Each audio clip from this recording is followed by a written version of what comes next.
Hello, everyone. I'm Sky, and today we welcome Pembe to the soundtrack of our lives.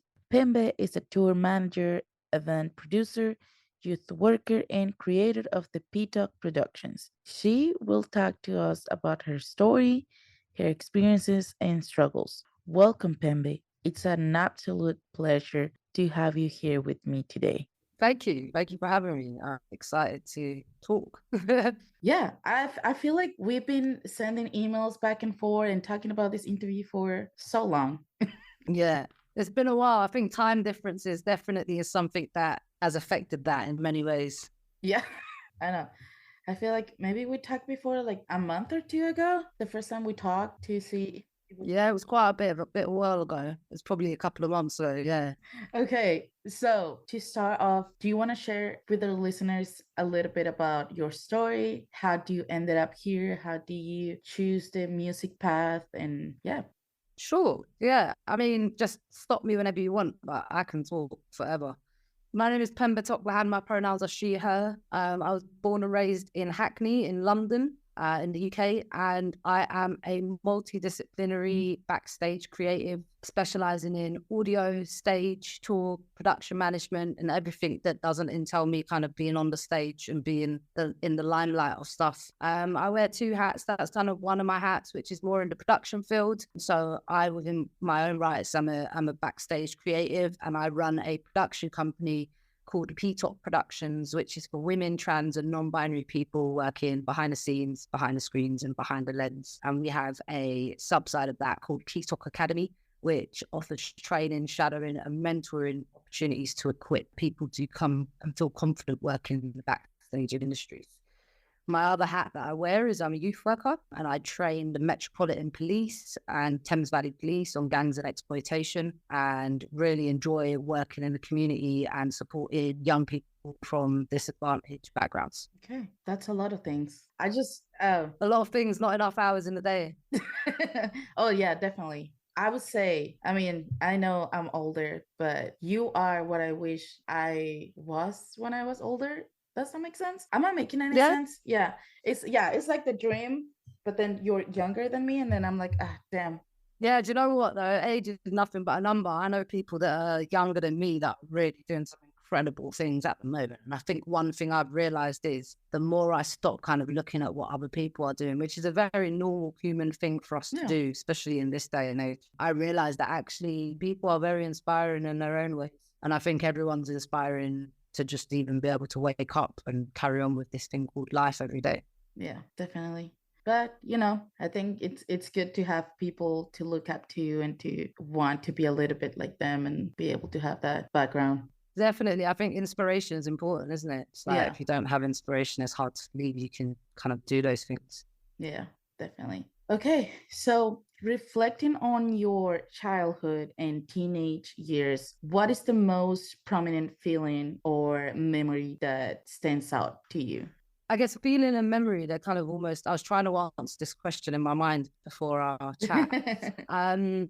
Feeling wise, I always felt this sense of loneliness and emptiness as a child. I kind of didn't know what I was doing with my life and why I had all these emotions and, outbursts and adversities, I guess. And I think for me, the most prominent thing that stands out is just having lived a life quite heavily involved in gangs and the consequences of what that did for me in my juvenile years, and really had an impact on who I am today and kind of why I've shifted my mentality and my approach towards life. Yeah, and so what do you think made you the person you are today? Resilience. Do you think you could be here and where you are today if you didn't have the background that you do? No, I don't regret anything. And as crazy as it sounds, I'm grateful to have lived through everything that I've lived through. I think it's what makes me today. Your experiences shape who you become tomorrow. So Yeah, I agree with that. And so coming from, immigrant parents, where do you feel the strongest sense of belonging in home nowadays? I think that for most of my years up until maybe even a few years ago, I didn't know what the sense of a home was. There's a difference between having a house and having a home. And I think that I lived in a house and houses for a long time. And Yeah. I would say that since I've got my own flat now, so for the last 4 or 5 years, I really believe now I have a home. I'm very precious about my home and how it looks and Hmm. smells and, who comes into it. And I just believe that home is where the heart is. Like, you hear that a lot when you're younger, but Yeah. actually, like, although that's my home, I could be beside my best friend and he can make me feel like I'm at home, or I Hmm. could be doing something I love. And it's that comfort that and feeling that I still get of home. Yeah. I think it's weird when we talk about homes and houses and all that. Because from, a young age, well, I was born in a different country than I'm not from the States or anything. But the first time I came here, I was like, it feels different when I'm here. It feels like I'm free. It feels like I can be myself. That when I was back home or to my hometown, I felt like, I didn't belong. I felt like, I was like, damn, I don't know. I feel like this is not where I'm supposed to be. And then I came here and even I didn't Mhm. know anyone, I felt like I was where I was meant to be, even if I don't have. Yeah, it's just that feeling inside, isn't it? Yeah. It's kind of like wherever you feel comfortable to express yourself is almost home in Yeah. many ways. Yeah, definitely. So, how do you navigate your family's expectations, if there were any, and With a what lot. advice and what advice would you give, to people who come from similar backgrounds, and how can they follow their own path? I think because of my culture, there was a lot of expectations, like in many other cultures, to become a doctor, teacher, lawyer, which is your typical jobs. And there was a lot of pressure also around me to change my identity so that I could fit my culture and also make my family happy. Hmm. And for many, many years growing up, and I think a lot of people could potentially relate to this, that if when you live in your parents' homes, you feel as though you have to behave a certain way to make them happy and to avoid the conflict and the daily arguments and the daily, dragging ons of things. And I think for me, it was really difficult to navigate or please my family whilst I lived at home. And that's just me being really honest. And I think that once I was able to leave my family home, I realized that although family is great, family isn't always the healthiest thing for us. The way I look at it is if my arm is infected and I have to cut it off to save the rest of my body, I will cut my arm off to save the rest of my body. And that goes for anybody, family, partner, at the end of the day, I think that people have societal expectations, cultural expectations, and you just can't please everyone. So ultimately, if it makes you happy in your heart, follow that path. Like, no path is going to be easy, but actually, if it's easy, you're doing something wrong. You have to be uncomfortable to become comfortable. Yeah. And I think taking that first step is always the difficult part, and feels like really hard and difficult. And I'm sure you can relate to that, leaving a whole country and moving somewhere else and, being you and your identity Yeah. and really being able to embrace that identity. I think that just go for it. Like, anyone who's out there listening, I think just go for it. Do what makes you happy more than what makes others happy. Yeah, I think what you were saying is just it just hits a little bit, close to home. Been struggling a lot with my family, like you said, if you have something bad, you have to cut it off. But it's hard. It's hard. I think especially in the, Latinas home and culture, you're not supposed to like it kind of feels like you owe your parents for having you or for paying for school or for doing all these things. And then when you don't do That, the yeah, it things, feels the same. It feels the same in the Turkish culture, but I just don't agree with it. I feel like my parents haven't brought me up into this world for me to then have to look after them and spend my life supporting them and spend my life making them happy. And yeah, actually, there comes a point where you just have to say, that doesn't work for me. yeah, Especially if it's kind of changing you as a person. Like, I remember, I don't know if you can relate to this in you, but I remember having to wear feminine clothing to go to family occasions just to make my family happy, yeah, and really feeling uncomfortable and like I was betraying myself to like make others happy. And no matter how hard I've tried to explain it in many different ways, and I'm sure, a lot of us have, some old school mentalities and some cultural approaches and views just won't change. And you just can't change that. And you have to kind of accept that over time rather than beat yourself up about it. It's easier said than done. Yeah, Always easier said than done. You're always definitely. going to feel a sense of guilt. You're always going to feel, if your values, one of my strongest values are loyalty. And actually, there's a sense of, am I being loyal now? Do I owe it to them? But actually, you have to, I think it goes back to the thing. You have to do what makes you happy, ultimately. Yeah. I mean, I feel like for the past year, I've been, feeling guilty for being where I am or being with the person who I'm with or doing the things I'm, because every time, even though my parents cannot do anything to, take me back to their house or, this, it's just not possible because I'm an adult and I can take my own decisions. But Yep. still, you kind of feel guilty, or every time there's an argument, it's like, well, you left us and you didn't count with us and you're doing all these things and we don't agree with that. And it's like, damn, am I really like a bad daughter? Am I like, Yeah, it does. It leaves you questioning a lot of things. I think that it goes down to so many things. It goes down to things like colonial mentality. It goes back to things like cultural appropriation and taboo and what's okay and what's not okay and what other I'm sure your culture is very similar in the sense of my culture really cares about what other people bloody think. I don't care what auntie so-and-so thinks of me because she should look at her own children. And that's just not my business. And I don't live my life for others. But I think that the sad reality is, I don't know, this might just be a theory that I guess I have behind it, but I believe that it's generations of normalized behavior that has been passed on for so many years that it's almost like this is so normal to do this. Whereas our generation have really decided to just be like, can I swear on this? yeah, yeah. Well, I don't fucking give a fuck. A lot of people are just like, I don't care anymore. I don't care about what makes me look like a good Muslim or what makes me look like a good Latina daughter. We don't care because we want to live our life. And ultimately, we do care, but we have to at some point say, well, if I pick this bottle up, someone's probably going to be unhappy with me. Let it be. Yeah. It's just hard topic. Hard topic. It is. It's one that I think a lot of people really can relate to. It's that sense of letting someone down. No one likes to let anybody down, especially the people that brought you onto this earth. But there's a point where you have to really think about your own mental well-being. And are you now kind of being guilt-tripped? Are you, is this healthy for you? Is it healthy for your, your relationship and your environment, your work, your mentality? Mm-hmm. Yeah. Ooh, okay. So That was a we deep one. yeah, that was a deep one and we just getting started. But so if you told your younger self where you are at today Yeah. and the things you have accomplished so far, what do you think she would say?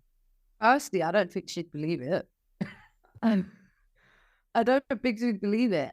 I think that as sad or crazy as it sounds, I thought that I would probably be dead by 18. And I am 26 years old this year. And I'm just grateful to be alive more than anything, beyond anything I've done or where I'm at or the clothes I have or whatever.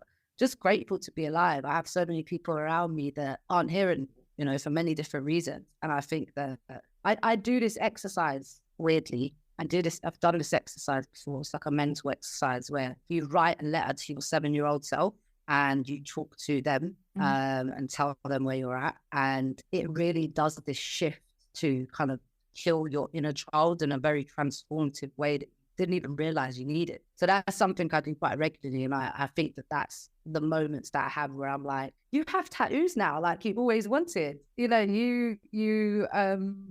can drive a car. You have been to countries. You have your own house. You have a bed to sleep on every day. Like those things are important to remember beyond all of the kind of massive, bigger things, I think. Yeah, that's a good exercise. I should try that.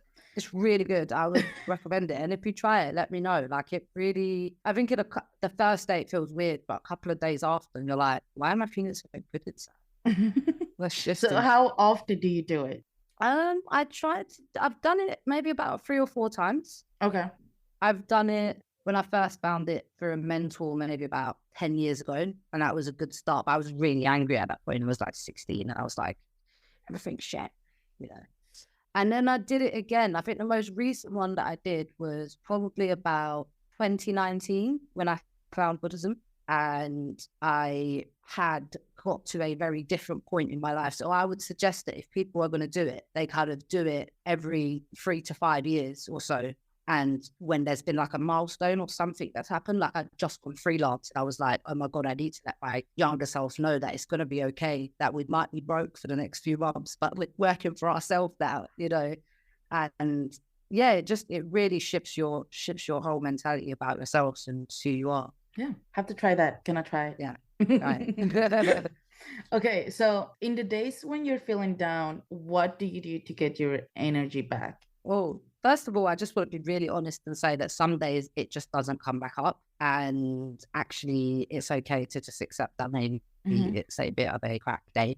And sometimes I just accept that. But a lot of the times, what I try to do is there's a few things. One of the main things I do is I chant. So I meditate because I'm Buddhist. So I try and drive myself to get in front of my gohans and to chant for at least 10 minutes to 20 minutes or whatever it is. Because once I've done that, I'm like, okay, what's the next task? You know, now I've done this, what's the next task? What's the next task? Or what I try and do when I'm feeling down is I try and write down 3 of the things that I know I need to get done in that day, that I just like, I have to get done actually, no matter how crap I'm feeling, I have to pay my rent today, or I have to make that phone call for that job today. And I won't have 100 tasks. I will have 2 or 3 tasks where I'm like, I need to do these things, you know, and I'll get that done. Or if I'm having a really low depressed day, I'll have a shower. I'll be like, get a shower, put some clean clothes on, do your hair, and just feel ready.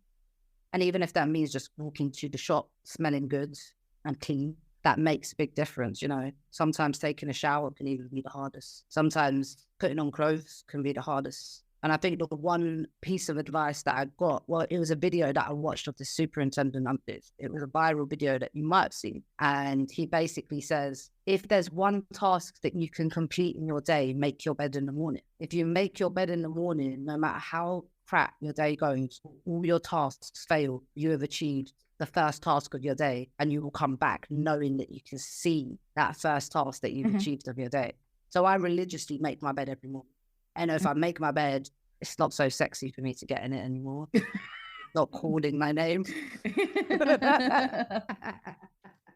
That's a good way to see it. I think nowadays there's just a big pressure of feeling like you have to do something every day and you have to accomplish something every day and you have to be constantly, you know, working and being productive and being like, if you don't do something one day, it's like, okay, I'm wasting my time and I'm not being good enough. And then there's someone else, you know, doing 5 hours of practicing or putting, you know, so many, like there's so many things going on and there's so much competition and stuff that is like there's so much pressure for people to be doing something every single day.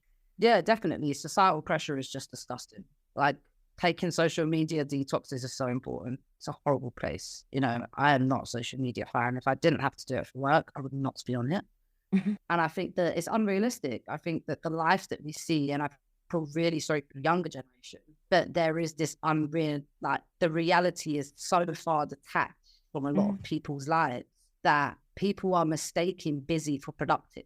Just because you're sitting in front of your laptop for 5 hours doesn't mean you're being productive. Are you actually really doing something that's learning a new skill or bringing you an income or bringing value in some kind of way? And it's important to acknowledge that. And accomplishments are different. Like I said, someone can get up in the morning and make their bed. That is an accomplishment. Like, why are we so focused on the bigger goals that we're like failing to praise ourselves for the small steps that we take to get us to that big goal?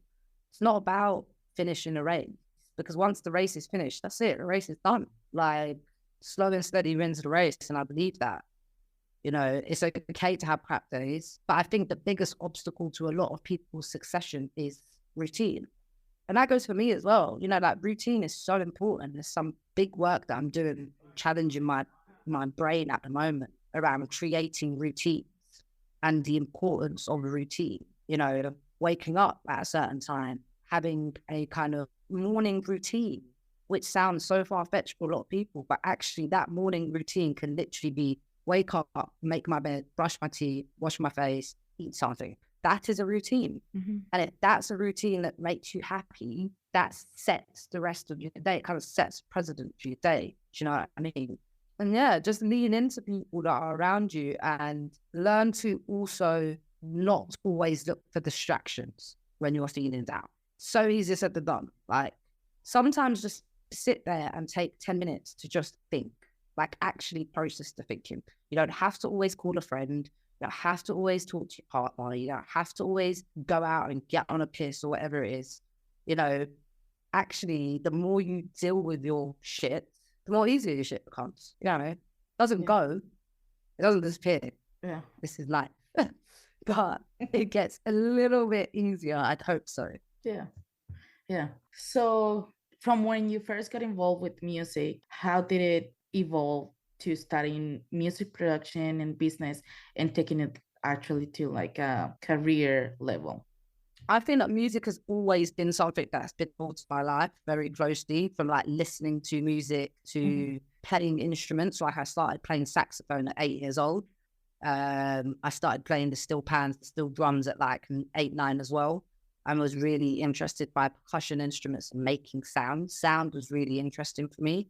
And I guess as I got older, I realized that ADHD plays a big role in why it's so interesting when I hear different sound frequencies.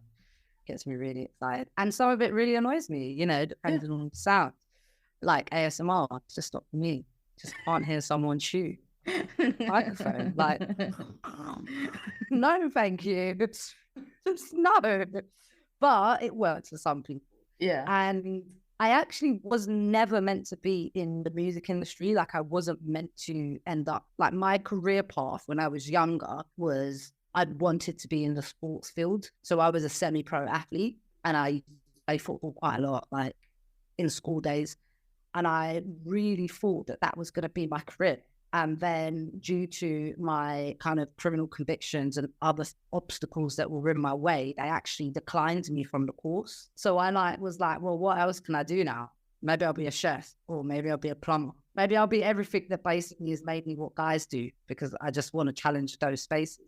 And that's how I thought. And then ended up literally like a music production and business course came up. And I was like, why not? Like, I have nothing to lose. And I really enjoyed DJing. So I went and joined this course, and I was the only female out of like 59 blokes. And I was like, here we go, let's do it. I thought I'd be a big DJ and realized that I'll probably be like addicted to drugs in 5 years, and that's probably not the life I should go down. So I quickly withdrew from that of doing that, and just basically learned as much as I could on the job. So I left college. They kind of really gave me a hard time, and they thought that I was going to like not make it through college. And then I came out of that college with a double distinction star, which is like an A star, is the highest grade they've seen. They ate up all of their words. And I'd also given, and I think this is important for people to know as well, like I also didn't give my assignments in the traditional way. I didn't write essays. I was like, this does not work. I had to be able to take a video, a voice recording, to make a slideshow presentation, whatever it is. Like we have to compromise because one way doesn't work for everyone. And I actually changed the whole course's curriculum around how you can submit assignments for your course. So I ended up giving like PowerPoint presentations as my whole assignment because I knew that that worked for me. So I put a picture and I'd write some stuff about it. And weirdly, all my like assessments would come back with distinctions and like really good grades. And I was like, oh, so there are other ways that people can work. And, you know, some people that were in my class that were also neurodivergent found that they had their own methods now and that it was being accepted. And that was just, I just wanted to share that because that was really amazing to be able to just actually go against that educational system that says it's one way and then still be able to pass. So yeah, I kind of like got into stage management. I got into production management. I started putting on events and I'm here now. I'm kind of do a lot of stuff backstage now. And I didn't know that the music industry would be a career path, but it's good career path so far. But here you are, yeah, doing so many things. So many things. So what can you tell us about your experience in being a stage manager and how does a working day go for you? Cool. I mean, I don't do as much stage management now, but I did a lot of stage management when I started out in my career. And I'm still always happy to do anything. I'm happy to be a runner. you know, but my experience as a stage manager came through a lot of learning through assistant stage managers first. So being an assistant to someone is a really good path to becoming a stage manager, rather than just becoming a stage manager and not necessarily knowing how it works. For me, most of the time is for the stage manager is actually taken up with the advancing. And the advancing is basically anything in advance that's done in production. The terminology is called advancing. So I would advance most of the things, get in touch with venue, depending on if there's a production manager, it all changes, but I will get in touch with the venue. I would make sure we have the tech that we need. I would make sure that the acts have been contacted, that there's some sort of act pack, you know, like a document we can give them with, this is your sound check time, this is the venue's location, this is your parking information. Because then what happens, and everyone has a different way of working, I only talk about my way. For me, that means that there is a centralized place for all of the information to be. You can use that same pack to send to venues as well, which means it's so idiot proof that you would have to be an idiot to not know what's not in there, basically. And that's why we create it, and we love the term idiot proof a lot of the times in production, because you do something in a way where it's almost like it's a whole manual. I think one of the most important things for a stage manager is to make sure that they meet the acts, they meet the venue, technicians, staff, and they make it quite clear who they are. Because the moment you walk into a venue, the clock starts ticking for a stage manager. And every second, not even minute, every second is crucial to making that show work. You need to do things like prep the green room and the artist space, make sure the riders are all sorted, make sure that there's a sound check and that people know that there's a sound check. What time is that sound check? Things like refreshments. Where are your refreshments? Where are you getting them from? Are you providing food? How do they get that food? I hope I don't put anyone off who's saying all these things, but every job has a list of things you've got to go through. But these are like some of the stuff. A lot of it is people management. It's literally calling people to the sound check. The technicians are getting on with that, or calling the show once the venue has told you the house, you know, is there, and running the actual show. And that thing about staying on time, make sure you have a watch or a phone or a timer or battery. Make sure you know where the acts are before they come on, and that they've been informed that they are going on at X amount of time. Put call sheets everywhere. You can never have enough information overload for people, because someone will ask you the Wi-Fi password whilst the Wi-Fi password is right here, you know, behind my head in bold, massive font. And then run the show. The stage manager's responsibility is to run the show and make sure it runs smoothly, and to make sure things don't go wrong, and then to actually end the show. So a lot of the time, the stage manager might be the first in and last out, because you have a stage curfew, you have a venue curfew, which is different to your stage curfew, and you have a contract that you sign with this venue where you need to ensure that you leave the space in the way you found it. If you don't, or you're 1 minute over the time of your venue curfew, you could now be looking at up to, you know, there is no up to, but quite an expensive fine that now gets billed back to the production, and you probably won't be hired again. So I think it's, for me, my best way to manage this, as I'm saying it, I know it sounds like lots of things, is have a checklist. Like if you're cleaning your house, do the kitchen, you know, clothes away. It's just simplifying things so that it works for you, rather than it becoming this really overwhelming thing with lots of tasks. Yeah. So it's the stage manager. Is it someone you hire when you are running a show, or is it someone you should constantly have on your team, like as an artist?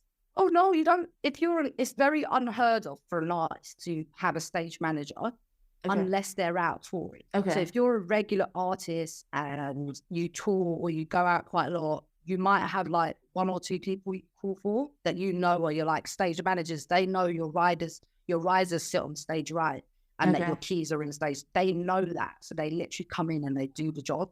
A lot of the times, venues like theatres will have in-house stage managers. Okay. So that's very common, because a production will come and the venue stage managers know everything about power, the flooring, how much you can put up on that bar and the weight that it carries. And usually the way in which it works is you hire, depending on the remit of production, and possibly depending on the country as well, and the laws and legislation and stuff.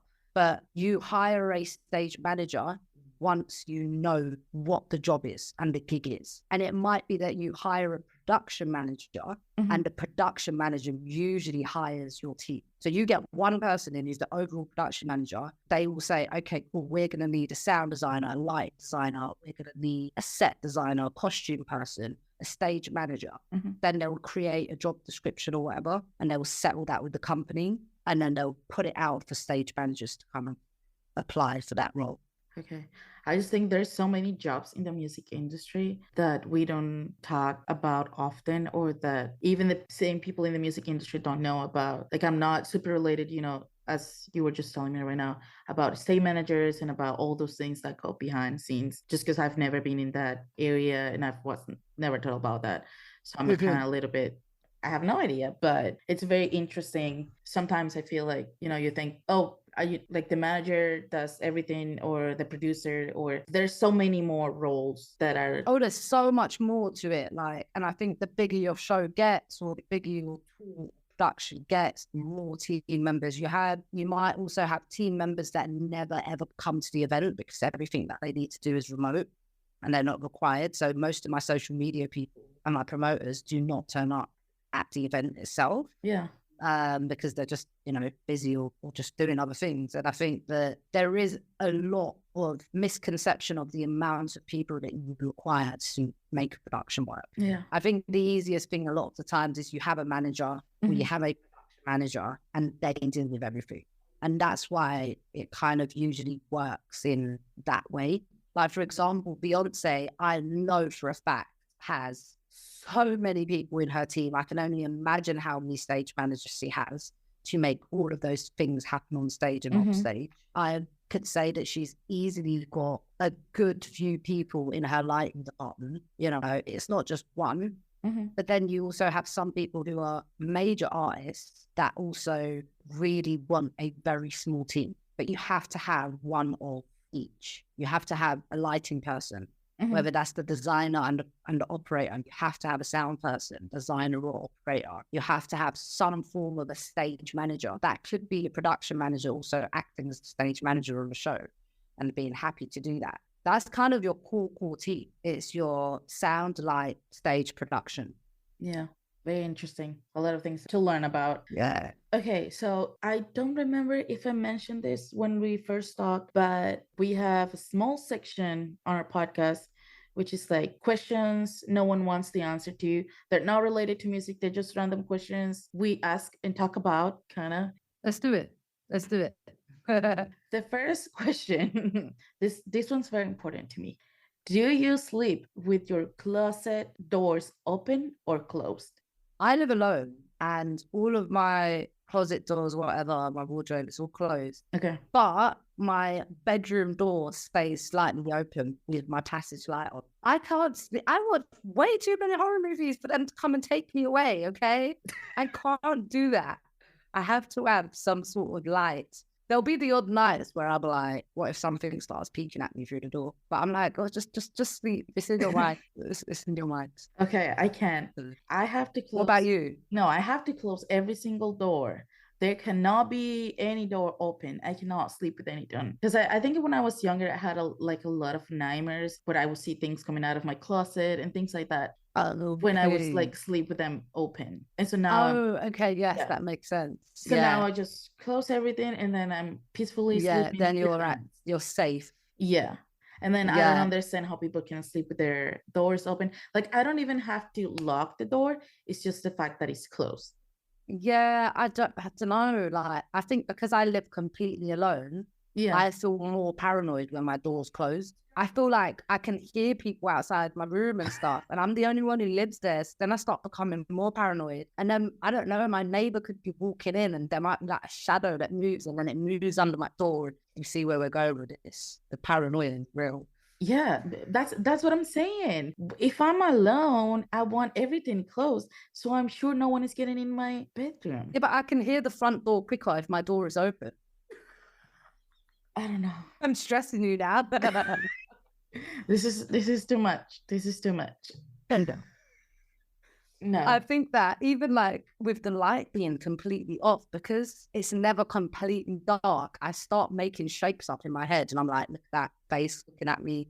No, no, I'm all right. Thank you. Yeah. Okay. Okay. Yeah. I mean, for the longest time, I think till I was in like eighth or ninth grade, I would fall asleep with the lights on, and then obviously back then my parents would just come in, turn off the Yeah. lights, and then I move into like having the TV on, and then I move into having falling asleep with my phone, and now I'm kind of just okay with not having a light. But I you just have someone in the house with you. yeah, yeah. Yeah. Would you do that alone? Uh, I think I would have the TV on, and then sometimes I do try to have like some sort of sound on my phone, like either music or just fall asleep listening to, podcast or something, just because Please that. don't tell me you listen to like Hoover sounds and stuff. Are No, you one of those? Okay. no, no. Okay. I Good. no. I need like a voice, like a person talking, telling a story, or music. Okay. It cannot just be like noises, like you were saying earlier. Yeah. It's got to be like vocals. Yeah. Yeah, yeah, it has to be. It has to be. And it has to be in a specific type of voice. It cannot be any voice. Okay. What about the accent? Does the accent have to be like American? No, no, it doesn't matter. Oh, really? I As couldn't long listen to a French person speaking to me through my YouTube for the night. The okay. accent would not Yeah. work for me. I think for me what matters is the tone of the voice. Okay. And not really the accent, or I don't know. Interesting. Yeah, it's weird, but No, it's your sleeping habit. yeah, yeah. It's not. I don't know. And I think it has changed a lot. There was a time where I would fall asleep like listening to like emo music. So you would have like screams and stuff like that, but I would be like, peacefully sleeping. And then I move into like sleeping to like Ed Sheeran, and I don't know. I'm very proud of you for that progression. It That changed a sounds lot. like progression, really. Yeah. It changed a lot. Oh God. Okay. It shows the happiness of the shift in your life. I got better. It gets better, people. It gets better. It gets better. Okay, next question is, what do you dip a chicken nugget in? If you eat Barbecue chicken nuggets at sauce. all. Barbecue sauce. Okay, yeah. That's Or the only ketchup. that's it, yeah. Those are the right answers. Yeah, what would you dip it in? No, just like barbecue or ketchup. No mayo? No. Yeah, it doesn't go, does it? It's not a No. chicken burger. No, But I'd have no. a chicken burger with mayo. I'm kind of weird about mayo though. Is it the But egginess of it? I don't know. It's not really it. I feel like it has to be with something else to make it better. Like not just mayo, but you have like mayo and mustard or mayo and ketchup. Like Yeah, okay. yeah. Just but yeah. If you say you dip your chicken nuggets in like ranch or anything else that is not barbecue sauce, it's wrong. It's wrong. I agree with that. If you're listening to this, it's only barbecue and ketchup. Yeah. We dip our chicken nuggets in. Yeah, that's the only answer. Okay, what's the best thing to eat for breakfast? I'm just trying to think, like, depending on my mood or what country or where I'm at.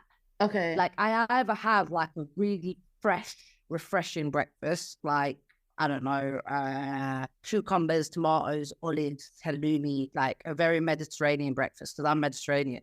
So I'm from Cyprus, so I'll have something like that. And there might even be like honey on my plate and jam on my plate. That's like fresh. Interesting. And then I'll have a British breakfast with beans on toast. Like, that is just like classic. You can't go wrong with that. Toast, butter, beans, cheese, maybe some mushrooms or hash brown. Okay. Yeah, that would be the go-to breakfast. Okay. What about you? What would you go for? So I'm someone who can basically have eggs every single day of her life, and Oh, you're an egg person. Yeah, okay. I never get tired of them. Every type of egg, scrambled, fried. Yeah. That's the good thing about eggs. You don't have to eat them every day the same way. That's very true. Every day you can switch them up, and it tastes different. That's very true. I'm really sorry to all the vegan listeners that are listening to Pam talk about eating eggs every day. Yeah, I mean, I love an egg. I like an egg to be runny though. Okay, yeah. I can't have a hard egg. Like, yeah, it's just nice. It's not the same. It's not the same. Yeah, it's not the same. Yeah, I agree. Also, for the people that eat just cereal for breakfast, I don't like you. It's not enough. You need a bit more life to it. Yeah, and it's add also something into your cereal. Yeah, it's just Make it like colorful. too sweet though. It's just like Depends on what cereal you eat. yeah, but I feel like it's still like even if it's those that have like zero sugar, I've always seen cereal like a snack. Yeah. I mean, I've usually had cereal as a snack, like when I've smoked quite a lot and I just want to eat lots of cereal. Yeah. Yeah. It's a good snack. Uh, okay, so moving on. Do you sing in the shower? I'd like to think that I make sound in the shower. I don't know if I'd classify it as singing and kiss voice. Yeah, I guess I vocalize the lyrics. Okay. And I Yeah. think I sound incredible until I heard a recording one day Oh. and was like, Oh, damn. maybe it's best to just leave the singing to the singers. Yeah. Yeah, yeah. Okay. Okay. Yeah. Are you a shower singer? I don't want to say like I'm a loud singer because I do play music on my phone and I would maybe like sing to whatever it is, but not like loud, Okay. like to myself kind of thing. Oh, you serenade yourself. Yeah, kind of. Lyrics. Yeah. Okay. Yeah, I don't know. The music is pretty loud in the shower though. So, but yeah, I realized that because yesterday I was showering and then it was so like there was so much silence inside. And I was just like, there's something off. I'm forgetting something. The music's not there. And I was like, ah, damn, I forgot the music. I cannot keep showering if there's no music. It's just too quiet. No, I hear you. Okay. And the last question of our random questions, it's hot tea or cold tea? Who drinks cold tea? You're talking to someone in Britain, mate. Yeah. I want a hot cup of tea. I don't think it's even a cup of tea if it's not hot. I don't get how you can make tea. Oh, iced tea. Oh, Yeah. yeah. No, that's not even, that's like a juice. Okay. If you think of tea, Mm-hmm. you think of, I mean, we in the UK, Mm-hmm. I'd like to think any UK listeners would agree that a cup of tea is got to be hot. Okay. Yeah. Yeah. I don't know in the US if you like have cold tea other than like, I guess iced tea is cold tea, isn't it? Yeah. Well, I guess that's what I meant when I put cold tea. I should have put iced tea. But Oh, iced tea? yeah. No, either way, I'd still go for the hot tea. Still I mean, hot. I have a cup of tea like 5 to 10 times a day Okay. if I can. So I Okay. try and not be at home. I'm at the studio today. So I know I've had one tea. Okay. So what type of tea you drink? Is it like black tea? Is it like what type of No, like what British tea, like but what's PG tips, yeah, tea bag, okay. water, milk. That's a cup of tea. That's a British cup of tea. I don't know about, we don't warm up our milk beforehand. We do not put the mug in the microwave like some people from the US do. That is not how you make a cup of tea. That is weird. It's not a microwave meal. You literally boil a kettle, like a normal kettle, and Okay. tea bag, pour it in, bit of milk. Yeah, that's a proper cup of tea. Okay. If But you- what's that's what one of the first things I'm going to make you when you come in. yeah, because I don't think I've ever had A proper cup of tea. N- Or they no. call it like English breakfast. Like if you're in hotels, they'll usually have a tea bag called English no, breakfast. well, I usually have like a cup of coffee. Like a normal cup of coffee. Yeah, like black coffee, not sugar, not cream, not just black Just coffee. hard. You're all hardcore, mate. Just black tea, black coffee, nothing else in it. Wow. Black coffee. Yeah. I would aspire to get to that one day. I think it would be very good for me to get to that point. You know, sometimes I feel like adding a little bit of milk, but I usually don't put sugar in it because sugar changes the way coffee tastes. Yes, that's true. So the only way to What about honey? no, it changes the flavor of coffee. Oh, you just want like raw coffee taste. Yeah. Yeah, that's fair enough. I mean, some people really like, quality and the taste of just coffee. I know a few people like that. Like, Yeah. my mate only drinks black coffee, no sugar, no milk, just like here. Yeah. I'm just like, how? That's so lovely.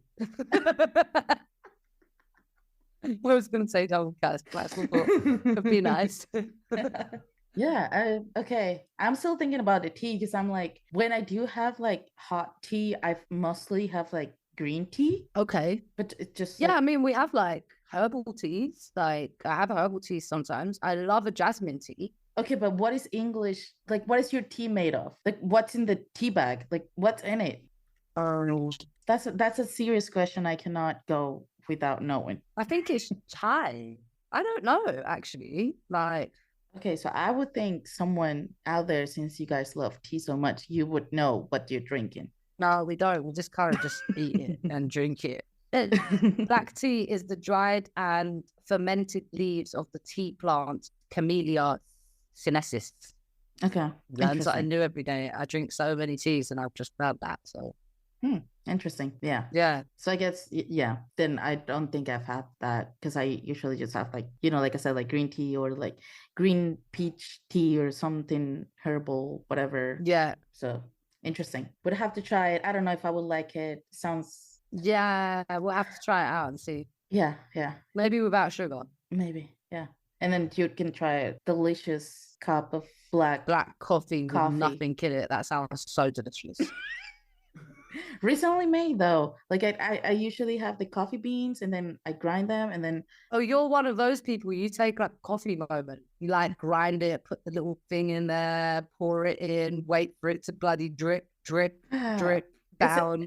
you know Yeah. what? It's just Okay. like it's just like when you have the coffee beans, you know what actually is in it. Because Yeah. because So you don't have instant coffee then? no, instant coffee Okay. doesn't taste good. That's just not good coffee. You sound like a real coffee connoisseur. I think you might be in the wrong industry.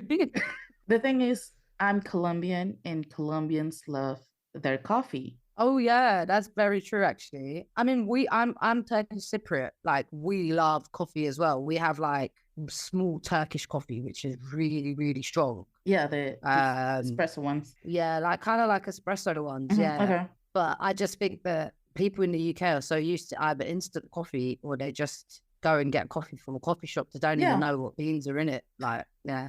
Okay. One day I will taste your famous black delicious coffee with no milk or sugar in it. I'll let you add milk to it, not sugar though. Okay, I think that's a fair deal. Okay, perfect. Okay, those were our random questions that mostly no one wants the answers to. Yeah. Back to the music questions. So out of all the work and jobs you've done in the industry, can you share any specific project that you're particularly proud of and what made it special for you? I'm really proud of all of the different things that I've been able to achieve in my career and the kind of time that I've been in this job. I think I'm really grateful and honored to have gone on tour with Nile Rodgers and Chic last year. And that is an amazing thing to add to my career. But ultimately, my biggest, I would say, proudest moments are starting out in this industry. And actually, the reason why I got into this industry was to raise money for people who died through youth violence, who a lot of them were my friends. And I would put on those events, and they were community kind of showcases in local halls where young people would come and perform. And we'd do a variety of different activities and things, and we would raise money to support that cause. I think that for me will always be the proudest kind of moments of my career, is just doing the grassroots community events that I've done and just seeing like the smile on people's faces. It's not the jets or the hotels or the 120,000 people place or whatever. I don't really care about that stuff. And so what is one project that has been really challenging for you? Oh, a project that's been really challenging for me. I think that every project comes with its beauty and its beast. I was trying to think about this actually. I don't know if. So I guess some difficult things for me would be like a clash of personalities sometimes. I think that sometimes it's important to stay composed and articulate yourself in a professional, mature manner and remain calm. And I think that sometimes I have been challenged in ways that have definitely, could have definitely brought the worst out of me. And I would say that, so for example, I don't know about a particular moment, but I can talk about generalizing kind of like different things that have happened. But attitude is a big one, and ego. People have a lot of ego in this industry, and it's about kind of trying to navigate around that and not offend and upset anyone or start any kind of issues. I think the difficult ones for me are like, for example, if I'm a production manager and I've hired someone in, having to sack them is never a nice feeling. Someone can't do their job and I have to go on a call and I've pulled them up and then I have to basically tell them, I'm really sorry, we have to terminate your contract. I'm usually the person that has to say the difficult things in productions. I'm the one who has to be the party pooper that has to tell people to stop drinking, and how to behave. And I think that that can very easily be misinterpreted for being patronizing and controlling. Mm-hmm. And it's important to be very mindful of how you're speaking to other adults, because a lot of the times it's other adults, some of whom are a lot older than you and will look at you differently for being younger than them. So I think for me, I would say that my difficulty comes from a place of maybe cultural differences and I guess a lack of access to the arts. That has been my biggest difficulty, like sometimes understanding jargon that they use, like terminologies or the wordings that they use in theatre, or genuinely like just not being able to fit into a space or a team because I have come from a completely different walk from them, and just learning to be judgment free and just kind of have my own truth, but also accept that there's some things that are better off kind of not told or navigated in a more strategic way. I feel like I've answered it many different questions within that question, but I don't know if I've answered the question. Yeah, no, it makes sense. So, creating Petok Productions, which is a platform that supports women, trans, and non binary professionals in the backstage roles, it's obviously an amazing accomplishment, and it's something that the music industry actually needs. And there's not a lot of it, kind of. So, could you share how the idea of the Petok Productions came to life? Yeah, sure. So 2019, I decided to go freelance, and I always had this idea of creating some sort of company. I just didn't know what that was going to be. I just always wanted to kind of create a movement more than a company, like a movement has always been my thing. And I very quickly realized that there's some amazing organizations that are out there championing women. And it was very like only championing women. It's very like, I'd say in the last 12 to 18 months, even 12 months, that I've started seeing people change their terminologies and change their kind of approach around who they support. And now it's kind of women and marginalized communities. I don't know if a lot of that is genuine or if it's just people jumping on a bandwagon. I basically created Petok Productions from the frustration of not having a place that I felt a sense of belonging. So a lot of these organizations are amazing, and I'm very grateful for them to have paved the way for so many women and people. However, a lot of these spaces are dominated by white women. A lot of the people that are involved in their teams are white women. A lot of their clients are white people. For me, and that's not an issue at all. It's not about, oh, that person is white, green, pink, black, purple. Just, however, white privilege has been a massive thing for centuries. And actually, it felt really like I couldn't be myself or relate in this space. I also had a lot of friends that were from global majority backgrounds and a lot of cultures and communities where being queer was unaccepted or being non-binary was never even heard of or accepted. And actually, I wanted to be able to create a space that doesn't just support women, but also supports trans women, non-binary people, and supports those people that come from those marginalized communities and backgrounds where more and more obstacles have always put in their way. So I'm really grateful that it's starting to pick up, and we've now got over 150 associates, and over 85% of our associates are people from global majority backgrounds, and everything's just happening really organically. Because for me, you can't be what you can't see. Representation is key. And people need to see that representation, not to believe that they can become that thing. So I just want to be able to pave the way for more people the same way I paved the way and others paved the way for me. And I guess the side of Petok Academy being launched was only last year, but it was out of the frustration that there wasn't enough training or real support for people that are coming into the industry or people that have been in the industry that want to transfer into a different role. There are hardly any training programs. There are hardly any support. You can't even pick up a phone and call someone and say, I'm about to do this thing. How do I do it? Because that community hasn't necessarily naturally been formed. So through Petok Productions, we've been offering free training for people to see all these different roles that are available to them backstage. We've managed to deliver that online to over 500 people and over 20 countries, where some countries probably never heard of these roles.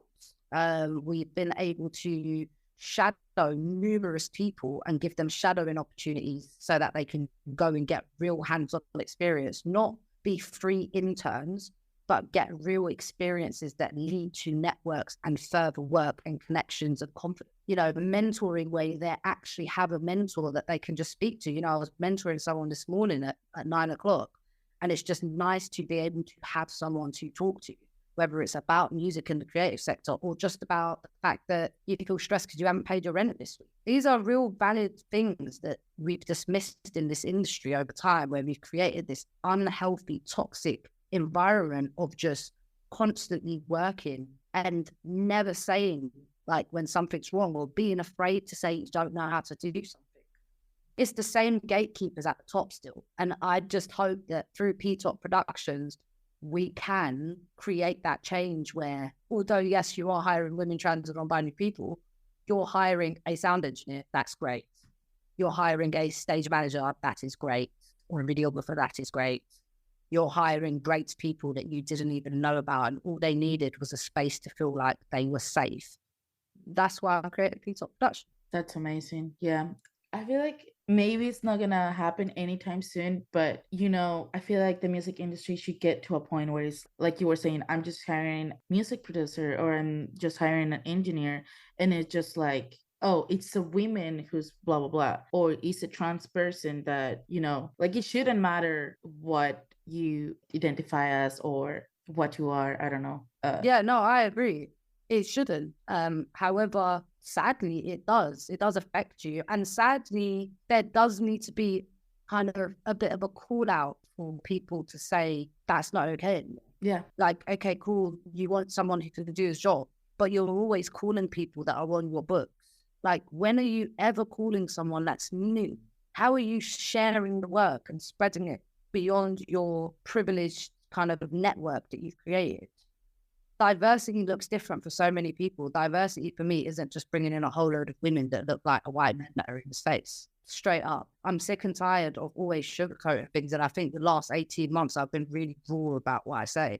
And actually, I'm really happy to be like this, because I think for many years, I had to become someone I wasn't in this industry in order to get jobs, in order to fit in order to feel like I can even be there, And I think it's important that people can be themselves and still get work, and and be safe while they do it. Yeah. There's so much talent out there that the industry is missing just because they don't fit in the standards that they have, or they don't harness it. They don't harness enough of that talent that's out there from people. And then things kind of go unnoticed. 75% of photography students are women, but only 15% of them take it up as career paths. There's clearly something wrong in the industry. Yeah. It's not that people don't want to educate themselves or learn about these things. They want to get into these roles, but actually once they realize that they go into the professional world of this industry, they realize how unfair and how biased it is against certain communities. Yeah. Yeah. So, I mean, obviously you have deal with a lot of inequality on the music industry. How do you deal with it, like personally? I use it to my advantage to some extent. Like, it's definitely something that's very obvious to the eye when you walk in. Like, it's such a common sight to just never see women on site, and having loads of blokes, especially for get-ins at really early hours through truckloads out. It's very common to turn up at a venue and be told, where's the sound man? And you're just sitting at the sound desk as the sound woman. And you're like, well, am I not here? But you learn to navigate in that space. Like, I like to educate myself and use it as a chance to tell people about what I do at Petok Productions, because that's beneficial to me and beneficial for them to know as well. And then I try to do a bit of kind of research without realizing it, I guess. I'll kind of be like, so how many women have you seen whilst being out on the roads? Or, how many women engineers have you met in your time? You'd be surprised. Like, I meet people that have been in this industry for 30, 40, 50 years that say, oh, I've met 2 great women in my whole life. And you're like, wow, in 50 years, you've met 2 women that can do this job. So I use it to my advantage to some extent. You can't help but feel a bit frustrated by it. Like, I've gone to jobs where people have not allowed me to carry flight cases because I'm a woman, or refused to shake my hand. Like, apparently I could only hug them. So I wasn't hugging them. So I didn't hug them. And I think you realize all of those weird things that for many years people have got away with, comments that people make, that you have to kind of pick your battles wisely. Yeah. So do you remember maybe the first time you were aware of the gender inequality that it's in the music industry? And did you realize that about it like early when you started, or was it something that you got aware of like later on? I think from the moment I was born, it was made very clear to me that I am a girl. I am a girl. I had a sibling that is a boy, and that was made very clear to me. And gender inequality was something that was so normalized, and is so normalized in my culture. It's so okay for boys to be misbehaved and to go out and be out at whatever time they want and have girlfriends and do whatever, literally anything that they want. Yeah. Whereas I was always brought up like a woman should learn how to cook, a woman should stay at home and serve their husband, because there was never a thought about a woman being with a woman. It was always husband. A woman should sit, even in my culture, down to the way we sit. You Yeah. have to sit in a particular way. You have to stand up in a particular way if you are wearing a dress or a skirt. I don't know, I think gender inequality was made very, very, very clear to me from a very young age, in a nutshell, to answer it. Like, I think culture was one of the biggest reasons for it. And I think sadly, and this is like a whole nother topic, but I just feel like I need to kind of say it. Sadly, I think that it's really sad that in certain cultures, young girls are made to almost be like sexualized. And that definitely makes you see the difference between the gender inequality. Like, I didn't even have tits at 8. Why am I putting on this bloody horrible training bra thing? Like, these are, things that you realize, but then your sibling who's a male might be able to walk around in their underwear. It's that, where is the equality within that?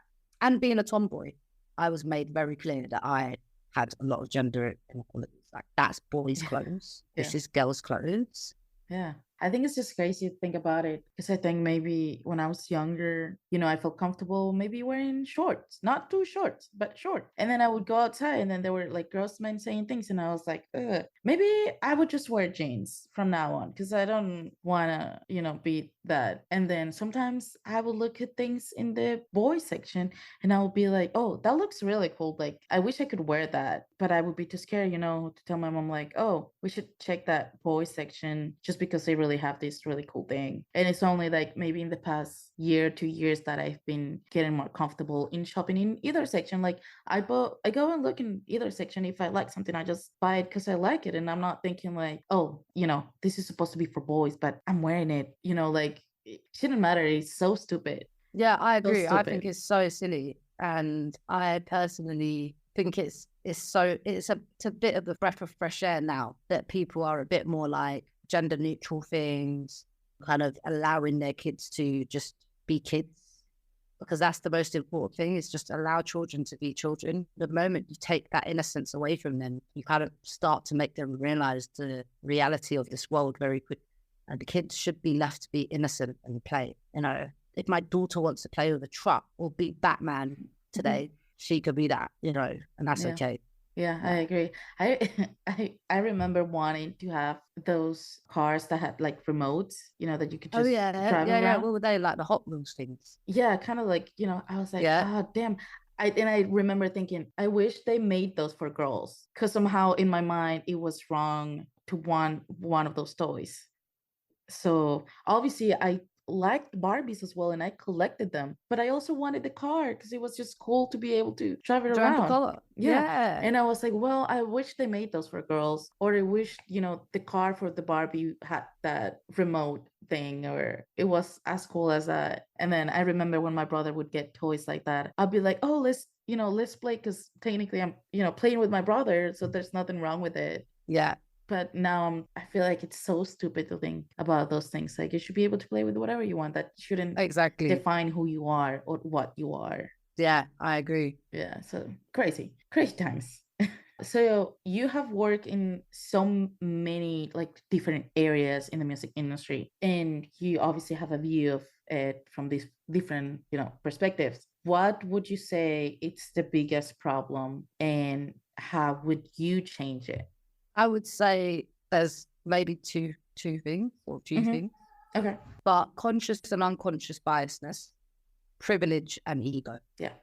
That's literally, like, for me, in a nutshell, that defines like what the biggest problems in this industry is. There's so much bias in this industry. Sometimes I believe more conscious than unconscious, but I think people act like they're unconscious about it.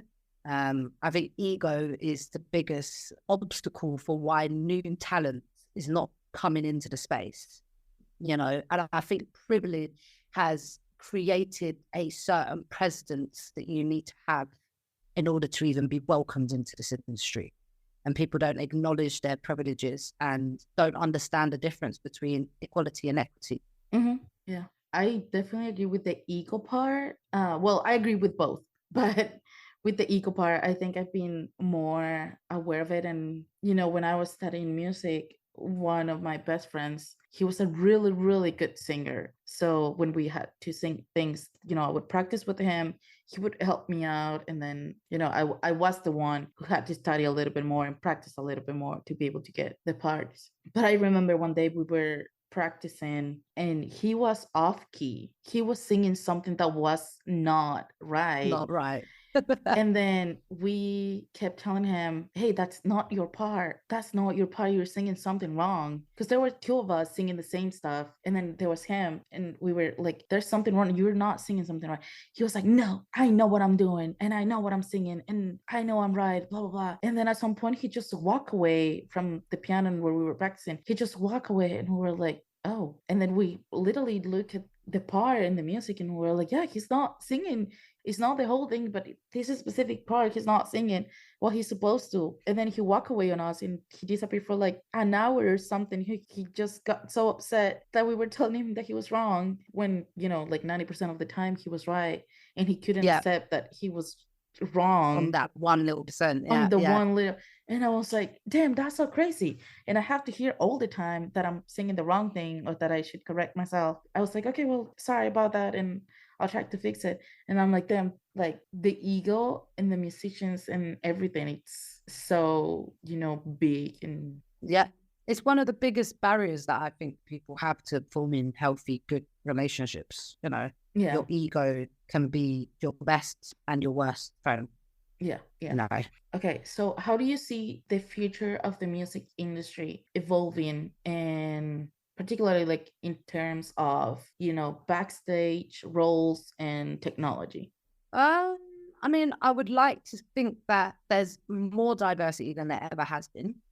Although there still is a big lack of diversity, there is more diversity now than there ever has been.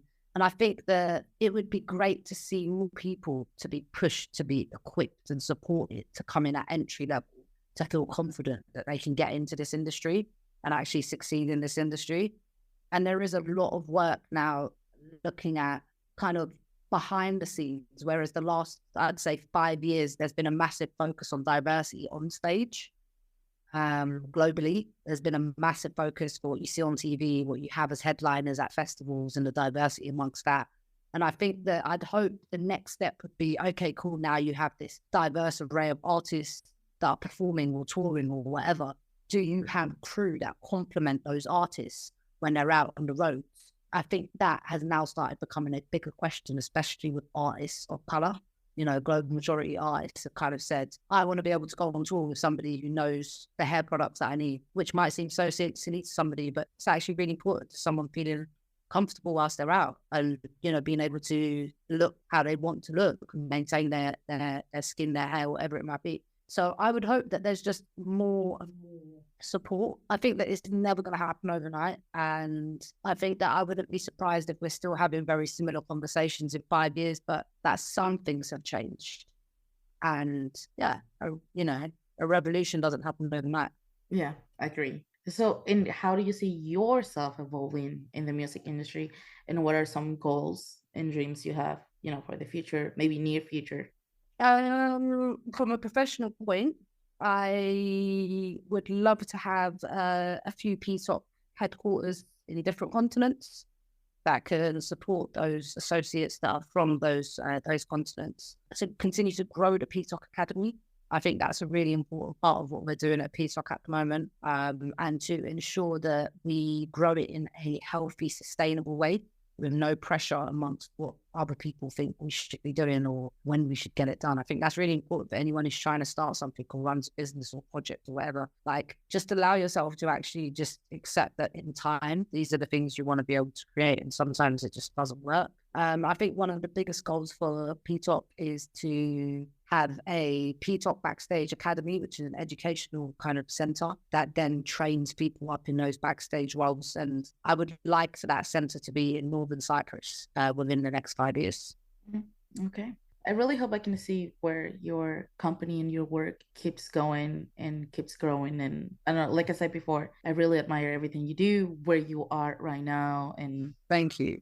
so we have our last question of the day, Let's which do it. is what is the soundtrack of your life?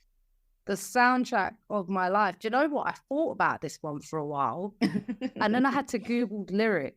And I was like, that's talking about a man. I love that song. I don't like men. Not like that anyway.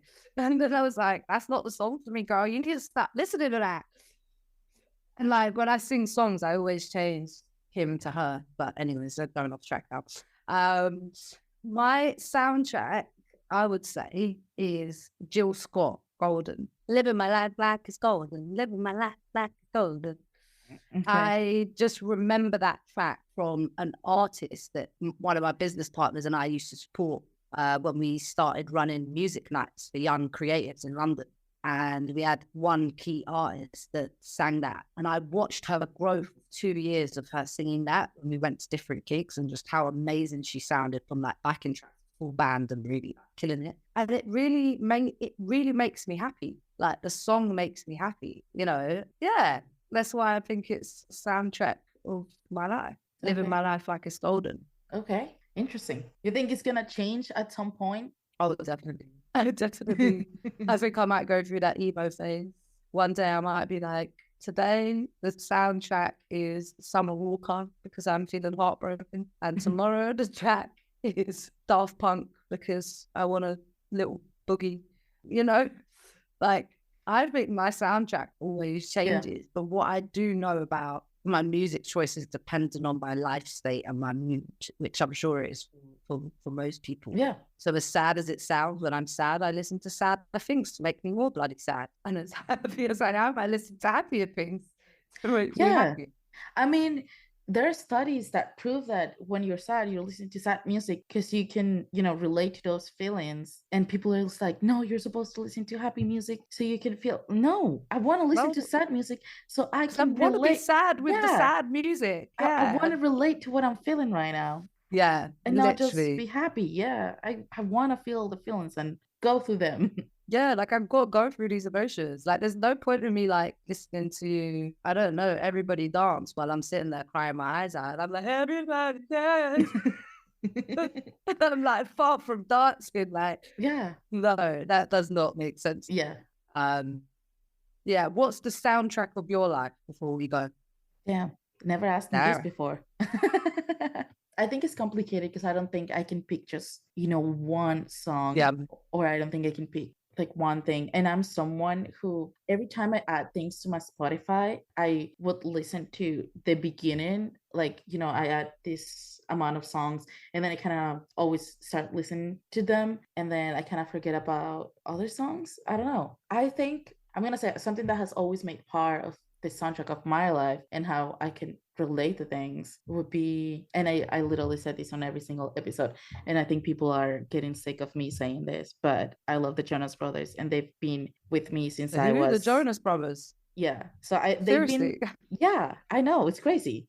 But they've been with me since I was 10 or 11 years old, and now I'm almost 28. Yeah. So I feel like they make a big part of who I am and where I am and the part, like, soundtrack of my life. But then on the side, I have like so many different artists and like emo bands, like I said before, that got me through that dark time. And I don't know. So I would have like the Jonas Brothers on one side, and I would have like maybe Paramore, because I've always had Paramore as well, which both are very different. Yeah. But somehow they kind of describe my life. I don't know. That's the only thing I can think about. Yeah, but I think you have to have different soundtracks for different personalities that you go through. I believe that. But yeah, I don't think I can choose like a song or something like that. I don't know. It's weird. But yeah, okay. So thank you so much for coming and talking to us, for, sharing your knowledge. I was really excited to be able to finally talk to you and get to ask all these questions. Yeah, thank you so much. Thank you for inviting me, for reaching out to me. I'm really looking forward to making you a cup of tea when you come to London one day. Oh yeah, no, for sure. And That's we could go to something. the Harry Potter studios. Yeah, Yes, I no, remember now. yeah, that's the plan. I haven't forgotten about it. That's still here. It's still happening. Yes, let's make it happen, mate. Yeah. Okay. So before we go, is there anything else you want to share? Social media page, anything you want to share? Yeah, if people want to reach out to me, please feel free to reach out to me wherever you are in the world. My name is Pembe Tokluhan, and my socials are Petok Pem for myself. That's PETOK_PEM, or Petok Productions, which is PETOK Productions. Please feel free to reach out to me if you are a woman, trans, or non-binary person out there that works backstage or wants to start working backstage. Reach out to us. If we can help in any way, we'd be more than happy to do that. And thank you so much to the soundtrack of our Lives podcast for having me today. Yeah. Thank you for coming. Thank you. Bye. See you later. Thank you. Bye. And for our listeners, go check her work out and make sure to subscribe and follow us on Instagram, Twitter, and TikTok at STO Lives Podcast. Thanks for joining us.